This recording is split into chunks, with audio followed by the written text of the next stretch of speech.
पूरे एगहेड का सबसे बेस्ट चैप्टर आ चुका है क्योंकि इस चैप्टर के अंदर अपने दिल के अंदर जो एक हेट्रेड बनी हुई थी सेंट सैटर्न के लिए वो फाइनली रिलीव हो चुकी है विद हिज डेथ। वो भी किसके हाथों? अपने इमुसामा के हाथों। एंड साथ ही में हमको एक न्यू गोर से देखने के लिए मिल रहा है जो कि और कोई नहीं बल्कि अपना सेंट फिगरलैंड गार्लिंग है। साथ ही में इस चैप्टर के अंदर अपने को एक अंदाजा लग चुका है कि अपने जो इमू की पावर्स है वो ही एक सोर्स है अपने गोरसे की पावर्स के लिए। मतलब कि जो गोरसे की पावर्स है वो उनकी खुद की नहीं है बल्कि वो पावर्स उन्होंने इमू से बोरो की हुई है। एंड इस बारे में हम आगे इस चैप्टर के अंदर और भी बात करेंगे। साथ ही में हम सेंट फिगरलैंड गार्लिंग की जो न्यू फॉर्म होगी योकाई वाली उसके बारे में भी जानेंगे। तो आइए फटाफट से इस चैप्टर को स्टार्ट करते हैं। लेकिन उससे पहले हम इस चैप्टर के टाइटल के बारे में बात करेंगे जो कि काफी ज्यादा इंटरेस्टिंग है। तो इस चैप्टर का टाइटल होने वाला है हाउ टू डिफाइन डेथ। अब ये जो चैप्टर का टाइटल है ये बना हुआ अपने वेगापंक के सेंटेंसेस के ऊपर, क्योंकि देखो जो अपना वेगापंक है ना उसके लिए डेथ का एक अलग ही मीनिंग है। क्योंकि वेगापंक की जो बॉडी है सिर्फ वो डिस्ट्रॉय हुई है लेकिन जो वेगापंक का ब्रेन है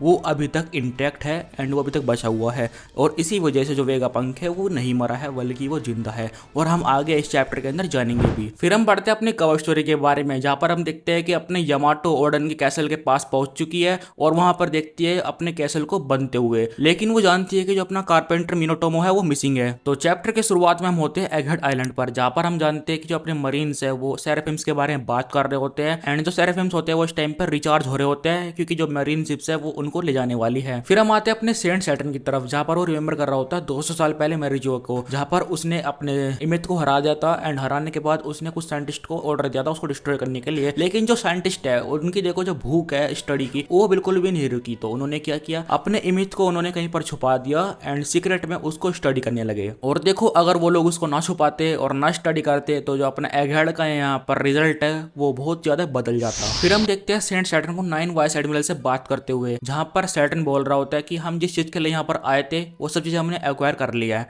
power plant, York and punk records. बस जो हमारा यहाँ पर एक गलती है वो है कि हम एक बहुत ही ज्यादा बड़े फेलियर से जूझ रहे हैं। तो भाई अब ये सुन के वाइस एडमिरल्स की फट जाती है क्योंकि उनको लगता है कि उनकी गलती है यहाँ पर। तो वो बोलते हैं कि चलो तो हम एक काम करते हैं, हम फटाफट से एल्बाफ की तरफ को निकल लेते हैं स्ट्रो हेड्स को कैच करने के लिए। लेकिन सैटर्न उनको बोलता है कि रुक जाओ, ये जरूरी नहीं है। जरूरी ये है कि हमारा जो सबसे ज्यादा बड़ा फेलियर यहाँ पर ये है जो अपने वेगापंक का मैसेज है वो ब्रॉडकास्ट हो गया पूरी दुनिया में। और भाई देखो अब यहाँ पर सेंट सैटर्न ने कहीं ना कहीं अपने वेगापंक के जो वर्ड्स है उनको प्रूव कर दिया है अपने मुंह से ही। और ये बात सुनने के बाद अपना डोबरमैन उससे पूछता है तो सेंट सैटर्न क्या ये बात सच है जो अपना वेगापंक ने यहाँ पर बोली पूरी दुनिया से? और भाई ये चीज सुनने के बाद बिना एक शब्द बोले सेंट सैटर्न डोबरमैन का पूरा हेड उड़ा देता है भाई। और जो अपना डोबरमैन का सिर है वो बिल्कुल सेम फटता है जैसे चैप्टर 1094 में एक सोल्जर का फटा था। और भाइयों इस चीज को देखने के बाद अपने सभी के सभी वाइस एडमिरल्स पूरी तरह से शॉक हो जाते हैं और वो चिल्ला रहे होते हैं डोबरमैन।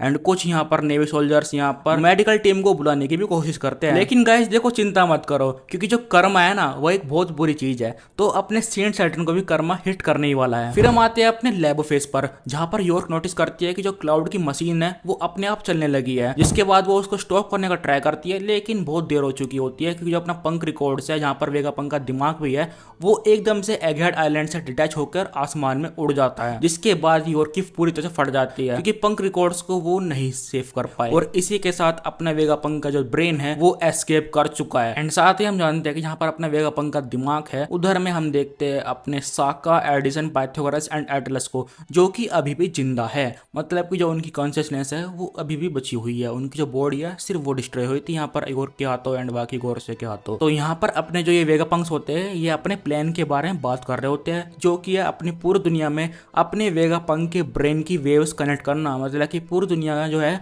वो वेगापंक की नॉलेज को एक्सेस कर पाए, ये इनका मेन प्लान है। एंड इसी के लिए जो अपना पाइथागोरस होता है वो बोल रहा होता है कि जो अपना वेगापंक का ब्रेन की वेव्स है यहाँ से पूरी दुनिया उसको एक्सेस कर पाएगी, लेकिन वेगापंक जो यॉर्क है वो भी कर पाएगी। तो इसलिए ये फटाफट से कोशिश करते हैं उसको कट करने का। लेकिन साथ ही में जो अपना यहाँ पर साका होता है वो बोल रहा होता है कि यहाँ पर हमारा एक मिशन फेल हो चुका है क्योंकि जो अपनी लैबोरेटरी है उसको हम नहीं लेकर पा रहे यहाँ पर। तो पाइथागोरस बोल रहा होता है कि यार ये तो बहुत बेकार चीज है क्योंकि हम यहाँ पर बना भी नहीं सकते, ना आप में बजट है ना ही हम पे मटेरियल्स है। तो एडिसन बोलता है यहीं पर अपना एक फ्रेंड काम आएगा। तो वो फोन मिलाता है वेदरियमर जहाँ पर वो बात करता है हेरदस से और उससे वो बोलता है हेलो हाँ और वो हैरदस जो होता है बंदा वो शौक हो जाता है तुम लोग जिंदा हो। एंड भाइयों साथियों हम एक और चीज देखते हैं, जो अपने वेगापंक होते हैं वो अपने लिए एक रिप्लेसमेंट बॉडी बनाते हैं, जिसके लिए देखो उनके पास मटेरियल्स की कमी है, तो वो लोग क्या करते हैं एक ही बॉडी के अंदर अपने सारे कॉन्शियसनेस को डाल देते हैं। यहाँ पर अपना एडिसन का हेड होता है, साका की बॉडी एंड लेग्स होती है, एटलस का लेफ्ट आर्म होता है, पाइथागोरस का राइट आर्म होता है, और इसी के साथ ये चारों के चारों का ब्रेन सिर्फ एक ही बॉडी के अंदर आ चुका है,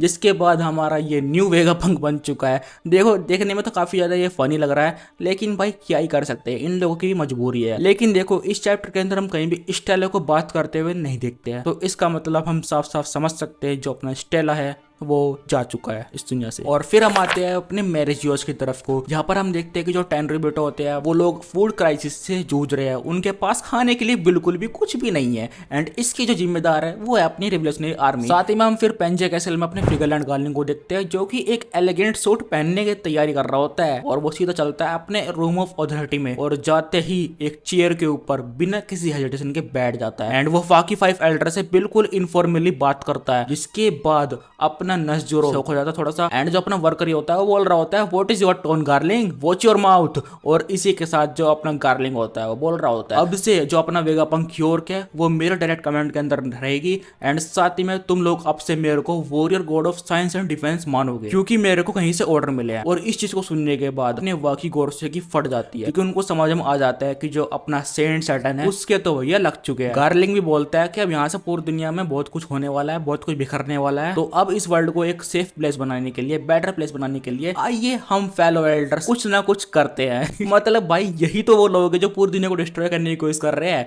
और यही वर्ल्ड को बेटर प्लेस बनाएंगे। मतलब भाई How long I've been waiting for this? फिर हम वापस से आते हैं एघड़ पर, जहाँ पर हम देखते हैं अपने सेंट सैटर्न को एकदम से जमीन के ऊपर गिरते हुए, एंड वो चिल्ला रहा होता है बहुत बुरी तरह से, उसकी बॉडी में से ब्लैक फ्लेम्स एंड लाइटनिंग निकल रही होती है। जिस सब चीज को देखते हुए अपने सभी के सभी वाइस एडमिरल शौक हो जाते हैं, और हम देखते हैं सैटर्न को सोचते हुए कि अब तो उसके लग चुके हैं लोड़े। और साथ ही हम देखते हैं इमूसामा को सैटर्न से बात करते हुए, जहाँ इमूसामा सैटर्न से बोल रहा होता है कि तूने जोएबे को एस्केप कैसे करने दिया पे। सैटर्न बोल रहा होता है कि प्लीज मेरे को छोड़ दो, जोएबे की पावर बहुत ज्यादा अनप्रेडिक्टेबल थी, प्लीज मेरे को जाने दो, मेरे बस की नहीं था उसको हराना। तभी हम देखते हैं सेंट सैटर्न की बॉडी पूरी तरह से ओल्ड होते हुए, एंड वो इतना ज्यादा ओल्ड हो जाता है कि उसके भाई सिर्फ बोन बचती है, एंड जितना भी उसका मांस होता है वो पूरी तरह से निकल जाता है उसकी बॉडी से। इसी के साथ एक ब्लास्ट के साथ अपने सेंट सैटर्न की डेथ हो चुकी है। और गाइस इसी के साथ मेरी ये वाली थ्योरी वीडियो सच हो चुकी है, जहां मैंने बताया था कि जो अपने गोरसे की पावर्स है वो उनकी खुद की नहीं है, बल्कि उनको ये पावर्स इमूसामा से मिली है, एंड इसी वजह से वो लोग इमूसामा को पूछते हैं। और भाइयों मेरी उस थ्योरी को यहाँ पर ओडा सेंसेई एंड इमूसामा ने खुद ही प्रूव कर दिया है, क्योंकि यहाँ पर जो सैटर्न की डेथ हुई है वो कुछ इस प्रकार हुई है, जो अपने इमूसामा है उसने अपनी पावर्स को सैटर्न से छीन लिया है, जिसकी वजह से सैटर्न बहुत ज्यादा तेजी से एजिंग हो गई उसकी। क्योंकि देखो जो सैटर्न है ना एंड जो बाकी गोर्स है उनके ऊपर ओपे ओपेनोमे की इमोर्टिलिटी वाली सर्जरी नहीं हुई है, क्योंकि जो सर्जरी हुई है वो सिर्फ हुई है अपनी इमूसामा पे, एंड जो बाकी गोर्से की पावर्स है या फिर बोलो जो एजिंग को रोकने की पावर है वो सब कुछ उनको मिली है अपने इमूसामा के द्वारा। अब वो कैसे मिली है एंड क्यों मिली है वो तुमको जानने को मिलेगा इस वीडियो के अंदर, एंड मैंने इस वीडियो के अंदर यही बताया हुआ है कि आखिर क्यों इस आर्क के अंदर अपने गोरसे को रिवील किया है, जिस आर्क के अंदर वेगापंक्स भी है। एंड अब इसी के साथ में अपने सेंट फिगरलैंड गार्लिंग की फॉर्म के बारे में बात कर लेते हैं, जो कि होने वाली है किसी वुल्फ से रिलेटेड। एंड मैं ऐसा क्यों बोल रहा हूँ ये समझने के लिए तुमको पहले समझना पड़ेगा जियोसेंट्रिक एंड हीलोसेंट्रिक के बारे में। अब ये दोनों के दोनों जो है इनके अंदर क्या होता है, जो अपना जियोसेंट्रिक है उसके अंदर कुछ ऐसा होता है, जो अपना अर्थ है उसको पहले लोग समझते थे कि यही अपने पूरे यूनिवर्स का सेंटर है, एंड बाकी प्लैनेट्स इसका चक्कर लगाते हैं, यहाँ तक कि सन भी उसका चक्कर लगाता है, ऐसा माना जाता था। एंड अब ये जो हमारा वन पीस वर्ल्ड है वो भी इसी को कहीं ना कहीं फॉलो कर रहा है, क्योंकि देखो जो अपने गोर से है वो एक तरह से 5 प्लैनेट्स है, एंड वो किसको फॉलो कर रहे हैं इस टाइम पर, अपने इमूसामा को, जो कि कहीं ना कहीं हमारा अर्थ हो सकता है। क्यों? क्योंकि देखो जो सन है वो तो ऑलरेडी कहीं गायब है, एंड सन को फॉलो नहीं कर रहे, तो यहाँ पर सेंस क्या बनता है, वो फॉलो कर रहे हैं अपने अर्थ को। साथ ही में जो अपना यहाँ पर न्यू गोर से वो भी देखो मून से रिलेटेड है कहीं ना कहीं, क्योंकि उसका तुम हेयर स्टाइल देख लो भाई, वो भी कहीं ना कहीं क्रिसेंट मून है। तो मैं यहाँ पर क्या बोलना चाह रहा हूँ, ये जो जियोसेंट्रिक मॉडल है ना उसके अंदर अपने मून को भी एक प्लेनेट माना जाता था, एंड यहाँ पर वही चीज हो रही है, अपने मून ने अपने सैटर्न को रिप्लेस कर दिया है, और इसी के साथ इमूसामा उसको भी पावर देने वाला है, जो कि होगी वुल्फ से रिलेटेड। हाँ गाइस मैं मानता हूँ कि तुमको थोड़ा बहुत कंफ्यूजिंग लग रहा होगा, तो जब मेरे थॉट्स एकदम अच्छे तरीके से आ जाएंगे तो मैं एक शॉर्ट डाल दूंगा, तो उसको देखने के लिए सब्सक्राइब करना मत भूलना। एंड साथ ही में हम एक और चीज पता लगा सकते हैं यहाँ पर, जो अपना सेंट जुपिटर है वो इतने सारे क्वेश्चंस यहाँ पर वाकी गोरसे से क्यों पूछता है, क्योंकि वो भी एक रिप्लेसमेंट है किसी पुराने गोरसे के लिए, और हो सकता है कि जो अपना पुराना गोरसे है वो ही मैन मार्क बाय फ्लेम हो सकता है। तो वापस से आते हैं अपने चैप्टर की तरफ, जहाँ सीन स्विच होता है तो कामा बाबा का किंगडम, जहाँ पर हम देखते हैं कोवालो को जिसने की अपने वेगापंक की पूरी स्पीच को समराइज कर लिया है। तो अपनी जो बेटी होती है बोल रही होती है तो अच्छा जो अपनी वर्ल्ड है वो सिंक हो रही है उस एनिमे को। साहब बोल रहा होता है कि